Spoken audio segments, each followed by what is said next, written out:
ყობის სოფელ ძველ ხიბულაში 27 წლის გიორგი ქვარაია ჩამომხრჩვალი ნახეს.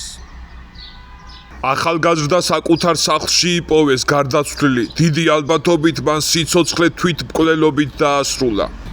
Რაღა შორს წავიდე, მე თავად ბევრჯერ მიფიქრია თვითმკვლელობაზე, როდესაც რაიმე პრობლემა შემქმნია, მაგრამ არა, თვითმკვლელობა გამოსავალი მართლა არ არის.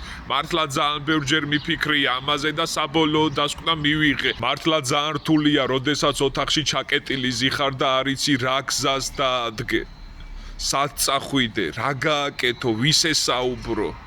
სწორედ ამ დროს უძილობისგან გადაყლილი ფიქრობ, რომ თვითმკვლელობა გამოსავალია, მაგრამ არა, ქართველებო, არ არის გამოსავალი. ყველამ ერთად გავიგოთ, გავიაზროთ ეს ყველაფერი არ არის. პირადად მე ძალიან დამეხმარა უფალი და ეკლესია. ახლაც ყოველ შაბათ-კვირა ეკლესიაში დავდივარ ხოლმე და გადავლახე ეს პრობლემები. სწორედ ამ დავრდომის ჟამს ვიღაცასთან მაინც უნდა მიხვიდე, ძმაკაცთან, მეგობართან, ოჯახის წევრთან, მშობელთან ან მოძღვართან. აუცილებლად გამოაჩენს უფალი ერთ ადამიანს მაინც, რომელიც გვერდით დაგიდგება და რომელიც ამ პრობლემებს გადაგალახვინებს. თვითმკვლელობა არანაირად არ არის გამოსავალია. ეხლაც ეკლესიის წინ ვზივარ და დამჯერა რომ ყველანაირ პრობლემას გადავლახავ, ყველაფერი კარგად იქნება, მთავარია რწმენა და იმედი არ დავკარგოთ.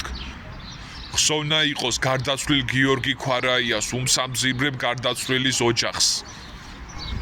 დიდება უფალს.